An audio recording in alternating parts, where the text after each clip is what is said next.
네, 수행 잘 하셨습니까? 네, 오늘은 마음관찰 방법에서 자연스럽게 일어나는 대로 이제 관찰하는 것이 좋습니다. 처음에는 이제 관찰 대상을 찾으러 가는데 어느 정도 이제 아는 마음을 다시 알고 다시 일으켜서 알고 이렇게 하면은 대상이 와서 아는 마음 쪽으로 와서 이제 꽂힐 수가 있습니다. 그래 하는 방법도 있고 이제 또 그 가운데서 대상을 감각이나 인식이나 판단 분별 이렇게 하나하나 이렇게 세분화하면서 수행을 이제 하는 방법도 있습니다. 이때 이제 중요한 것은 그 아는 마음을 다시 알아차리고 그렇게 하면은 이제 객관화되면서 앞에 이제 노팅 알아차리는 것이 있고 뒤에서 이제 워칭 바라보면서 그 변화를 보게 되면은 나 혹은 나의 것이라는 이런 그 소유적인 어떤 영혼이 있다는 이런 생각이 이제 점점 없어집니다. 그렇게 이제 일어나는 것마다 관찰하게 되면은 점차 지혜가 성숙하게 됩니다. 수행의 목적은 지혜를 정장시키는 것입니다. 지혜가 정장됨에 따라서 삼매도 수반되면서 자비행이 나오게 됩니다. 네, 오늘은 참나를 찾아 탱화 속으로 걸어 들어가다 이런 이제 브라이언 베리라고 평화봉사단으로 우리나라에 와서 한 40년간 사신 분이 있는데 한국말을 아주 잘합니다. 미국 코네티컷 대학에서 정치학을 전공하고 1967년 12월에 23살에 이제 평화봉사단으로 한국에 왔다가 2년간 봉사활동을 마치고 고향으로 돌아갔는데 한국에 대한 어떤 정의랄까 인상 이런 것을 잃지 못해서 다시 이제 그리워하는 가운데 다시 한국에 갈 생각이 있느냐 했을 때 그때 이분이 이제 한국행을 결정했답니다. 그때 이제 자기가 한국말로 이유가 어디 있어 그냥 확 땡겨버렸어. 정말로 한국에 다시 오고 싶어서 환장하겠는 걸 어떻게 이렇게 이제 한국말을 아주 재밌게 잘 하십니다. 이분이 이제 봉은사의 만봉스님 밑에서 탱화를 그리는데 처음에는 그 시왕초라고 그린 것이 있는데 이것을 천장을 그리라 해서 천장을 그렸더니 또 다시 천장도 또 다시 천장도 이렇게 해서 기초를 아주 튼튼히 했는 것이 아주 이제 자신한테 굉장히 큰 밑거름이 되었답니다. 그것이 자기 스승 만봉스님으로 받은 최고의 선물이라고 그렇게 말씀하시고요. 이분은 주로 이제 지금은 탱화를 그리면서 연세가 66인데 암 수술을 4번 했대요. 처음에는 신장암이 걸려서 신장 하나를 떼어내고 또 폐까지 전이 되고 이래서 서울대 병원에서는 죽어야 할 사람이 아직도 이제 살아있다 그러면서 이번에 이제 그림을 그리면은 2, 3일이고 밥도 거의 안 먹고 완전히 그림 산매에 들어간답니다. 이것이 이제 자기 수행이라고 그렇게 이야기를 하시는데 한번 이분 말씀을 직접 들어보겠습니다. 특히 이분은 한국 사람들이 너무 깨달음에 대해서 집착하고 있는 것을 저하고 이제 처음 만났을 때부터 그 말씀을 하세요. 그래서 오늘 그 말씀 위주로 한번 들어보겠습니다. 브라이언 언제 한국에 오셨어요? 겁나게 오래됐어요? 처음에 평화봉사단으로 오셨어요? 네. 근데 어떻게 평화를 그리게 됐어요? 그래서 간만 봤더니 부처님 인도로 이제 그렇게 되고. 부처님 인도로. 평화도 수행이시고요. 그럼요. 아까 뭐 모든 게 수행이라 하시는데. 뭐 하는 게 다 잠자는 것도 수행이요. 잠자는 것도 수행이고. 그럼 또 방구 끼는 것도 수행이시죠. 밥 먹는 것도 수행이고, 예. 아픈 것도 수행이고. 예.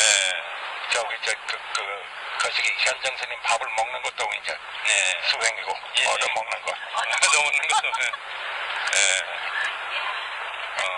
그리고 아까 국제 포교사에서 뭐 중요한 질문을 하셨다는데 깨치고 나서 뭐 하겠느냐고 이렇게 예. 질문하셨다고요? 그래서 다들 아이고 내가 깨달아야 되겠다 하고 그러니까 아이고 좋은데 깨닫고 나서 뭘 할 거냐고 해가지고 당황해버려 그냥 아주 좋은 질문이시네요. 브라이언 선생님은 깨닫고 나서 뭐 하실 거예요? 난 그런 게 안 받아봐요. 난 맥없이 살아. 그냥 수행하고 살아. 예, 계속 수행하고 사시고 생활하고 생활하고 번역도 하고 번역하고 장관 안 가시고요? 장계 예. 장가 안 가지만은 장모가 엄청 많죠. 장모가 많아요? 안 갔는데? 그러니까 더불어 사는 세상이잖아요. 그 장가 가는 게 이기적인 행동이라고 봐요. 왜 그러냐면 장모 하나만 모시잖아요. 그 장가 안 가면 수많은 장모 모실 수 있잖아요. 그러니까 더불어 사는 세상이요. 그럼 수많은 아내가 있겠네요? 아니요. 아내는 없고 장모가 아니 있고요. 장모만 있어요. 안에 전혀 없는 장소. 예. 오늘 참 장모를 생활 속에 있는 도인을 만난 기분입니다. 제가. 아이고 놀리지 마세요. 아이고. 버거예요, 버거. 예. 저희는요, 병원에 우리 24일까지 놀아요. 특별하게 뭐 하시는 수행은 없고요. 아까 말씀드렸잖아요. 처음에는 이제 거시기를 많이 하고 뭘 했어요? 행선도 많이 하고 경불도 많이 하고 네. 참선은 많이 안 하고 이제 사도는 안 했어요? 참선 하긴 해봤지만 이빠사나는 안 하시고요? 해봤죠. 많이 안 하고 이빠사나도 해보셨어요? 그런데 지금은? 지금은 뭐 숨 쉬는 것이 수행이죠. 뭐. 숨 쉬고, 예. 밥 먹고 뭐 밥 다 먹고, 수행이죠. 예.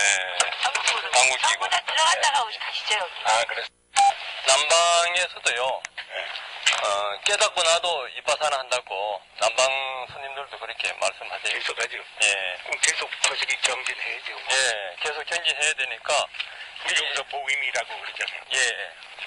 미리 깨쳐야 된다고, 우리 한국 수행자들은, 굉장히 깨닫는 쪽에 굉장히 비중을 많이 두고 있거든요. 좀 심하죠. 예, 심할 정도. 내 표현도 심하지만 예. 그것이 일종의 그 원인이 어디 있다고 보십니까? 이기심이요. 예, 이기심. 나는 인물 돼야 되겠다. 큰 인물 콤플렉스라고 그러잖아. 큰 인물 콤플렉스. 나폴레옹 콤플렉스?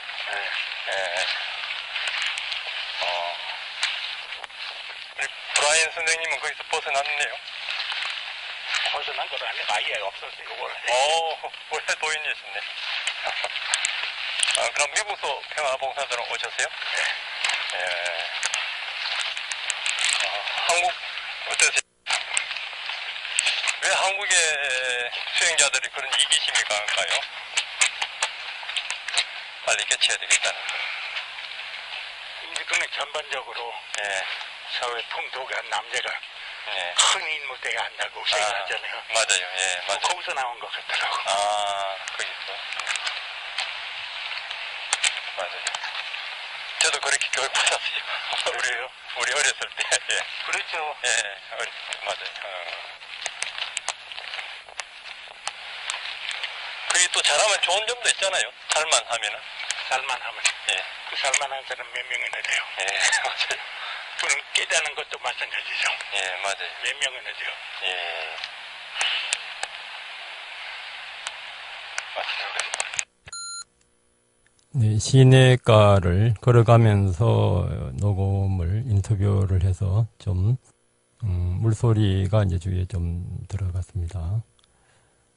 네, 이분이 이제 그 한국의 수행자들을 보면은 깨닫고 나서 뭘 하겠는가 그렇게 물으면은 아무도 대답하는 분이 없대요. 그래서 이제 그 깨달음도 이제 이기심으로 대부분 하는데 자기가 볼 때는 그 이기심이 이제 어렸을 때 이제 큰 사람 되어야 된다. 그것이 이제 다른 데서 이제 큰 사람이 되기 어렵고 아니면 또 되더라도 또 수행도 그런 어떤 성취 목적으로 한다 이거죠. 이분 말씀대로 그러면 이제 깨닫고 나서는 사실 보림을 할 때에도 계속 수행하면서 남을 위해서 봉사나 자비행을 하는 것인데 깨닫고 나서 못하는가 그건 없고 일단 깨닫고자 하는 그런 이기심을 갖고 이제 한다 이거죠. 이런 경우가 우리가 이제 미얀마 가서 수행할 때도 특히 이제 한국 사람들한테 이것이 많이 나타납니다. 우자나카 스님한테서 이제 공부하고 이럴 때에도 수행하다가 내가 몇 단계까지 갔는가 이빠사나의 그 지혜에 18단계가 있지 않습니까? 그렇게 묻는 사람은 한국 사람밖에 없대요. 그리고 이제 쉐면 센터나 이런 데에서도 미얀마에서는 수단과 같았고 이렇게 인가를 해주는 곳은 없습니다. 그건 부처님만이 할 수 있다고 보기 때문에. 근데 이제 간접적으로 그렇게 이제 암시를 해주는 데가 있어요. 그런 데 가서 이제 자기가 이제 수단과 같다 이렇게 하면서 그런 체험을 이제 쉐민센터에서 보고를 하면은 그게 아니라 그러면은 울고 며칠간 이제 밥을 안 먹는 경우도 있고요. 또 인도의 고엔카에 가면은 보통 이제 열흘 코스가 기본 코스인데 열흘 코스 그 다음에 25일, 35일 이렇게 올라가는데 한국 사람들은 열흘 코스 했으면 그 다음 25일, 35일 바로바로 이렇게 올라가는 거예요. 그런데 다른 나라의 유럽이나 미국에서 온 사람들은 그 기초를 튼튼히 하기 위해서 열흘 코스를 몇 번이고 합니다. 사실 이제 열흘 코스가 이제 기본이기 때문에 열흘 코스만 제대로 하면은 사실은 그 안에 모든 게 다 들어 있습니다. 티베트 수행도 그 사가행 기본 수행이 있는데 그걸 가지고 계속 나중에도 그것을 바탕으로 해서 이제 높은 수행으로 간답니다. 그 기본이 굉장히 중요합니다. 제가 90년도에 태국에 갔을 때도 그때 태국에 한 10년 가까이 산 인도에서 온 구로담모 스님이라고 그분이 이제 인터뷰를 해줬는데 그분도 그래요.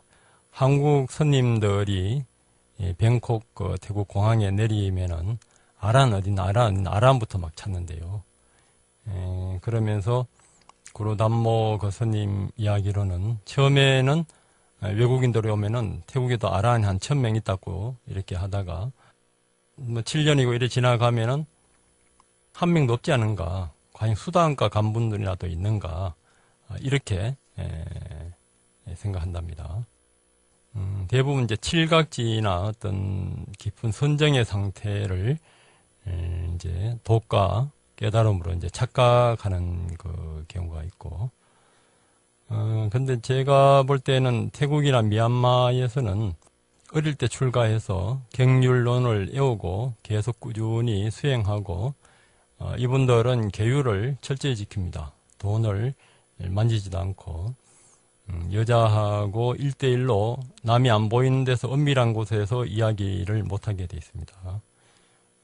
그런 식으로 계속 수행하는 분들은 설사 수단가를 못 갔다 하더라도 제가 봐서는 거의 못지않은 수행적인 삶을 보내지 않았나 저는 그렇게 생각합니다. 제가 태국에 있을 때도 유백 아좀이라고 촌부리 방콕에서 한 1시간 정도, 빠따야 해변에서도 한 40분 정도 떨어졌는데 경치가 좋습니다. 거기에서도 이제 가리키는 그 손님이 좀 젊으신데 사담까지 갔다 그래요. 근데 그분이 이제 저는 처음에 이제 수행을 이래 할 때니까 앉아있는 걸 이렇게 보니까 좀 이렇게 졸더라고요. 그래서 제가 미얀마에 우반디타 큰 스님이 왔을 때 사단가 간 사람들도 앉아서 수행하다 조는가 이렇게 물으니까 누가 사단가 갔다고 이걸 아느냐, 인정하느냐.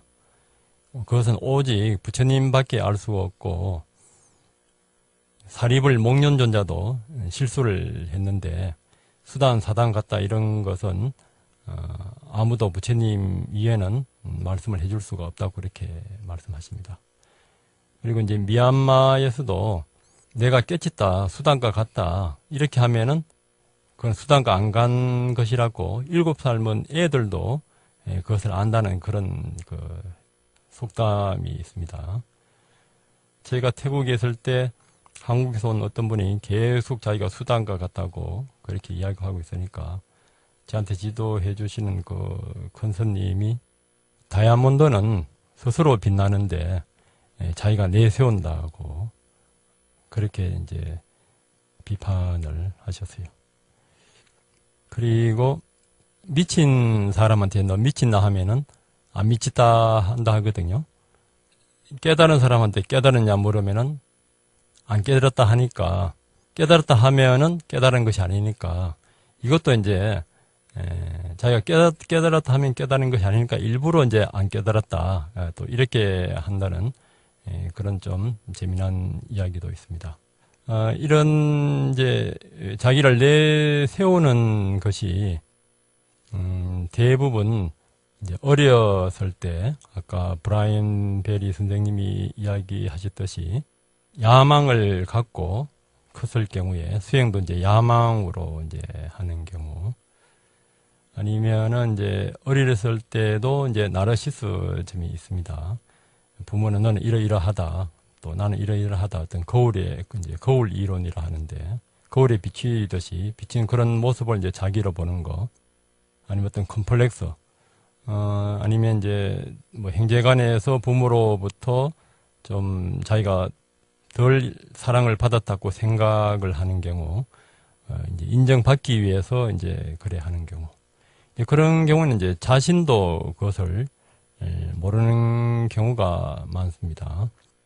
예를 들어서 이제 우리가 미얀마나 태국에서 수행할 때는 모기들이 와서 막 물어요. 한국에서는 모기들 오면은 이제 뭐 탁탁 치가지고 이제 죽이는 경우도 있는데 거기에서는 모기들이 물면은 내가 모기한테 도네이션 자비를 베푼다. 그렇게 하고 참아요. 피를 빨아먹는 것을 이제 관찰합니다. 그래서 자기는 이제 모기한테 보시를 했다고 이렇게 생각을 하고 바깥에 나오다가 그 모기가 이제 거미줄에 걸려서 죽었는 거예요. 그걸 보고 기분이 또 좋아지는 거예요.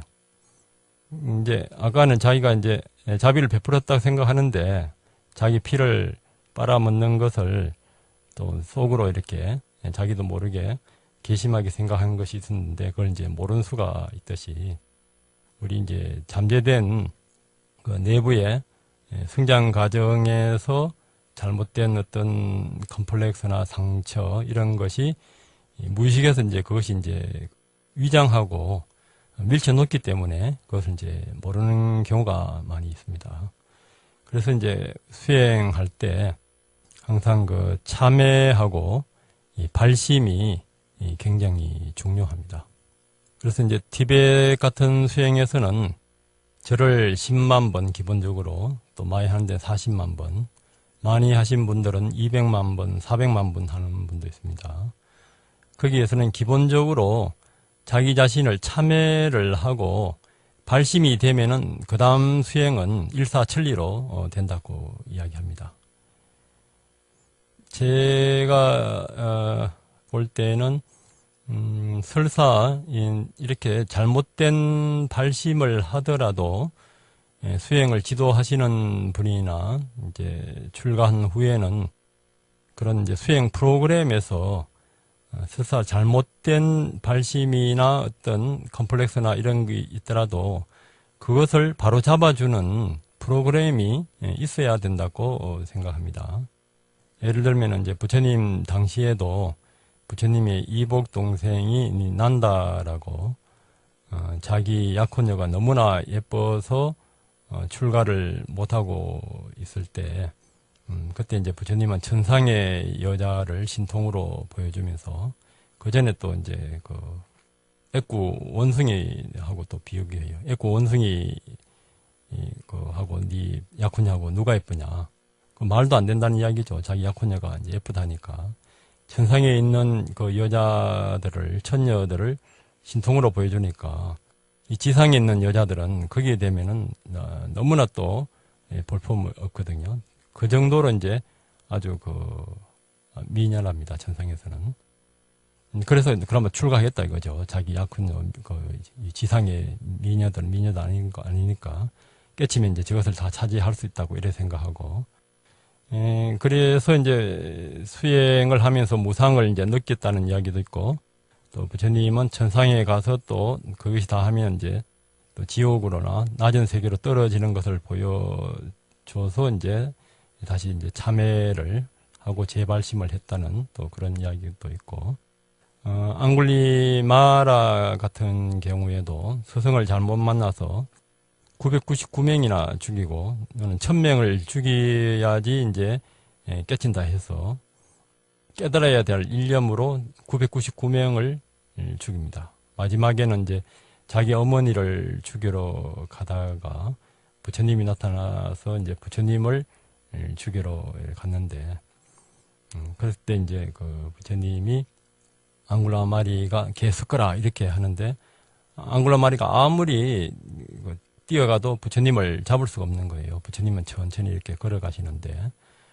그때 이제 앙굴라 마리가 개 섞어라 이렇게 하니까 부처님이 나는 서 있는데 너는 헐레벌떡 뛰고 있다. 왜 당신은 걷지 않느냐 하니까 나는 모든 것을 욕망과 어리석음을 다 버렸는데 너는 욕망과 어리석음을 찾아서 뛰고 있다. 이렇게 이제 각성을 시켜서 참회를 시키고 수행을 하게 해서 바로 이제 아라한까지 이제 이끕니다. 저는 이제 그런 능력은 없고, 저한테 이제 집중 수행이나 아니면은, 일요일날 보덕사에 이제 수행하러 오면은, 옛날 같으면은 이제 집중력이나 이런 것을 이제 주로 많이 체크를 했었는데, 지금은 어렸을 때 이제 성장 과정에 형제 간의 관계라든지 부모 관계, 그리고 이제 성격상 어떤 특징이 있는가, 심리 성격 검사라든지 이런 것을 하면서 자기 자신이 일어나는 생각을 이제 관찰을 하게 하면은 좀 도움이 되는 것 같아요. 우리가 생각이 일어나서 그 다음 생각으로 갈 때는 과거의 습관이나 무의식에 있던 어떤 억압된 것들이 이제 나타날 수가 있고, 자기 이제 애니어그램에서 뭐 어떤 사람은 계획가고, 어떤 사람은 평화주의자고, 어떤 사람은 뭐 정열가고 이러면은 이제 그런 성격도 그때도 이제 나타날 수가 있습니다. 그렇게 이제 보물을 해서 이제 거기에서 이제 초연하게 벗어나게끔 이제 그런 식으로 참회와 발심이 이제 정견하고 관계 있습니다.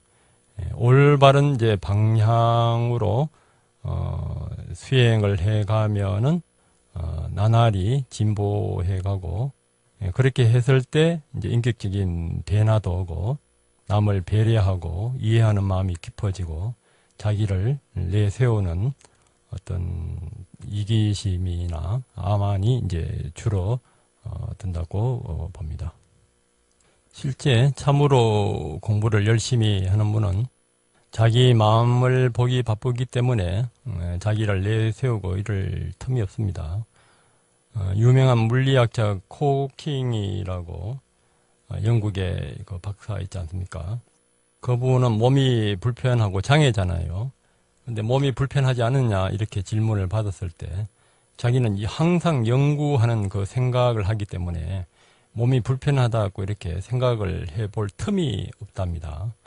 네, 그 정도로 우리도 알아차림을 지속한다면은 아란이 안 될 뿐이 없을 거예요. 주석서에 나오는 한 마띠사 장로라는 그런 이야기도 이제 있는데, 마띠사 장로가 일찍이 3위 때부터 이제 8선정을 이룰 수 있었습니다. 8선정은 그때도 이야기했듯이 색계 사선정하고 무색계 사선정. 대부분 이제 이 무색계 사선정이나 본산매 선정에 가면은 어떤 공해 상태가 있기 때문에 이것을 이제 그 열반이나 도가로 이제 착각하기 쉽습니다. 부처님은 이제 여기에서도 속지 않고 계속 12연기로 관찰하셔서 마지막 미세한 번뇌까지를 이제 제거하시는데, 이분은 이 선정의 힘 때문에 내면 깊숙이 숨어있는 번뇌의 때가 밖으로 표출되지 않았고, 또 지식도 훌륭했기 때문에 누구의 눈에도 그런 성스러운 팔정도에서 조금도 벗어나는 일이 없는 아라한으로 보였습니다. 수단가부터는 이제 팔정도가 저절로 실천하게 되어 있습니다. 그 자신도 지난 60년간 자기가 아직도 범부이며 아라한이 아니라는 사실을 모르고 있었습니다. 이제 본인도 이제 모릅니다. 이렇게 뭐 깨쳤다, 아니면 내가 어떤 성격상 문제가 있다, 이런 것들도요. 그러던 어느 날 타랑가라에 주석하고 있는 담마딘나 장로에게 마가마에 있는 띠사 대정사의 비구 대중들로부터 방문해 달라는 전갈이 왔습니다.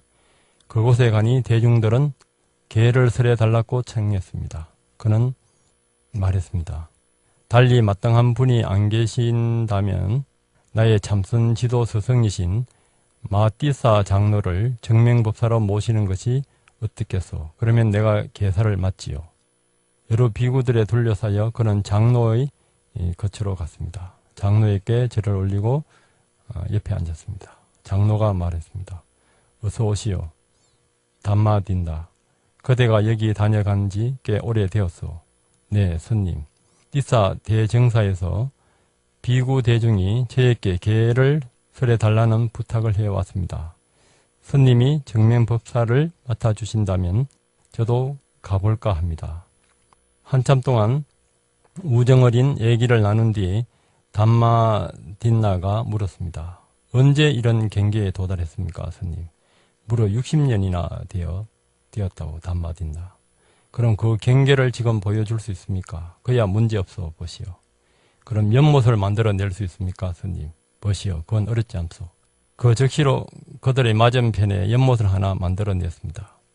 거기에다 연꽃의 줄기를 하나 만들어 보십시오, 스님. 장로가 그렇게 했습니다. 이제는 커다란 연꽃을 피게 하십시오. 연꽃이 만들어졌습니다. 그 꽃 속에 16살 난 처녀의 행상을 보여주십시오. 장로는 말한 대로 해내었습니다. 그러자 담마딘다가 말했습니다. 스님, 그 소녀를 두고 아름답다고 거듭해서 생각해 보십시오. 장로가 담마딘나의 말대로 생각하고 있자니 욕정이 일어났습니다. 이렇게 해서 자신이 아직도 범부임을 알아차리자 자기의 제자 옆에 무릎을 꿇으면서 말했습니다. 선난자, 부디 나를 도와주오. 그는 장로에게 부정을 수간하게 해서 마음을 고요하게 한 다음 명상주제를 설해주고, 그리고 장로에게 기회를 주기 위해 방 바깥으로 나왔습니다.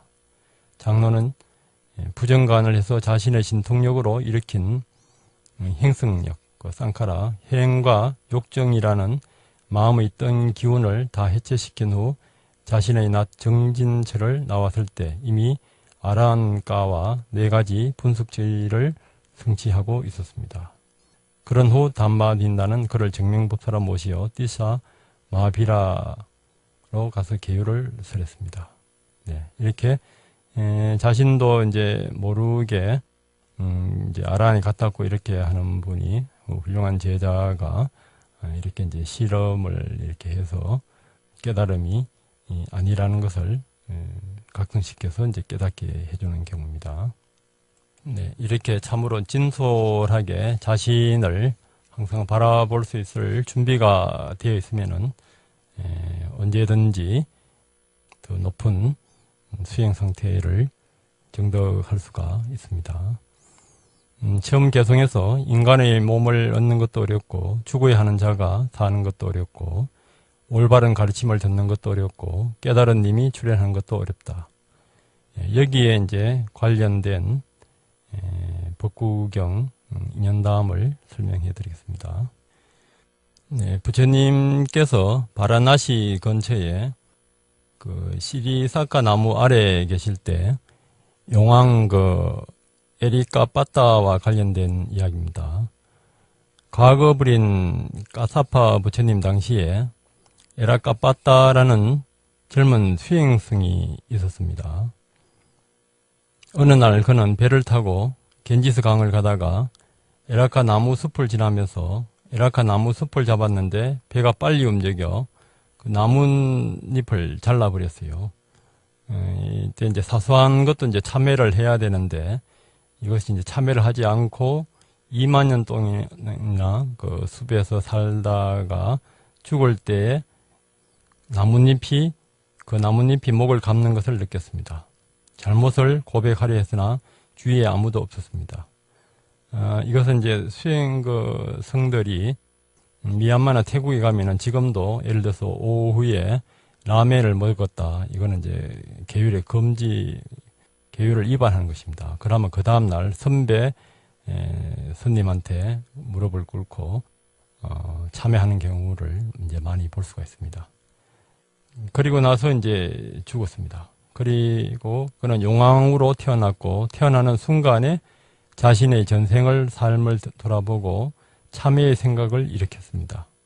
그에게 딸이 태어나자 겐지스 강의 한가운데 물 표면에 후드를 깔고 후드는 이제 용왕의 머리 주변에 있는 넓적한 그런 것입니다.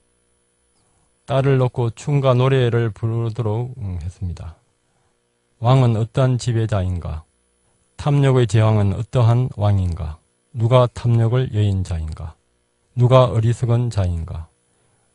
이 노래에 이제 해답을 주는 사람에게 딸을 주기로 했습니다. 그는 부처님께서 세상에 출현했으면 그것을 알 수 있는 사람이 있을 거라고 생각을 했습니다. 근데 여러 사람들이 했으나 다 실패하고 어느 날 이제 부처님께서 용왕 에르카빠타를 비롯해서 바라문 청년 우따라가 자신의 알의 거물에 들어온 것을 관찰하였습니다. 그래서 부처님께서는 바라나시에서 멀지 않은 7그루의 시리사카 나무의 한 그루 아래로 가서 자리를 잡았습니다. 잠부띠바의 주민들이 용왕의 딸의 노래를 듣고 모여들었습니다.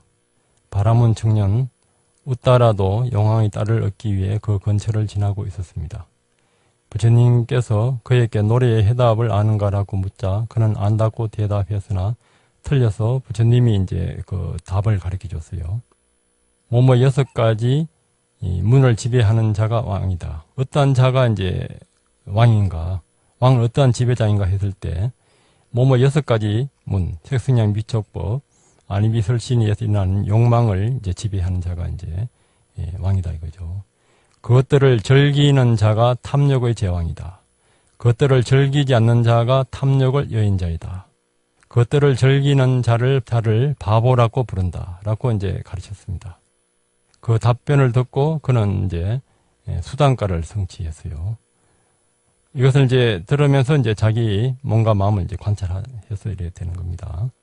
그는 용왕의 딸에게 가서 그 노래의 한 구절 한 구절의 각각 노래로 답변하자 그것을 듣던 용왕은 부처님께서 세상에 출현했음을 알았습니다. 그는 기뻐하여 자신의 꼬리를 흔들자 강물이 출렁거렸습니다. 그는 자신의 후드를 거두며 사람들을 안전하게 육지에 올려놓고 우따라에게 다가가 부처님께 계신 곳을 묻고는 부처님을 찾아갔습니다. 용왕은 자초지종을 이야기하고 인간으로 태어나기가 어렵다는 사실을 고백했습니다. 부처님께서는 대왕이여 인간으로 태어나기도 어렵고 바른 법을 듣기도 어렵고 깨달은 님의 출현은 더욱 어렵습니다. 라고 말했습니다. 그리고 이어서 용왕에게 실어서 인간의 몸을 얻는 것도 어렵고 죽어야 하는 자가 사는 것도 어렵고 올바른 가르침을 듣는 것도 어렵고 깨달은 님이 출현하는 것도 어렵다 라고 가르쳤습니다. 이 가르침이 끝나자 84,000의 중생들은 가르침을 이해하게 되었고 용왕도 그날 수당가에 들게 되었습니다. 이렇게 지금 현재 자기 몸과 마음에서 일어나는 6가지 문에서 일어나는 것을 가래 욕망을 관찰을 제대로 하면은 바른 도가에 갈 수가 있습니다. 그리고 이제 부처님도 다른 곳에서도 깨닫고 나셔서도 법의 맛보다 더한 것은 없고 법의 가르침보다 더 행복한 것은 없다, 이렇게 말씀하셨습니다. 깨닫고 나서도 이제 수행을 하면서 사실은 이제 이 자비를 베푸는 것이 깨달은 후에 이제 삶이고, 그 전에는 조금이라도 남아있는 티끌만한 탐욕이나 가래를 제거하기 위해서 우리는 끊임없이 관찰을 놓지 않아야 되겠습니다. 네, 오늘도 그런 하루가 되길 바라면서 마치겠습니다. 감사합니다.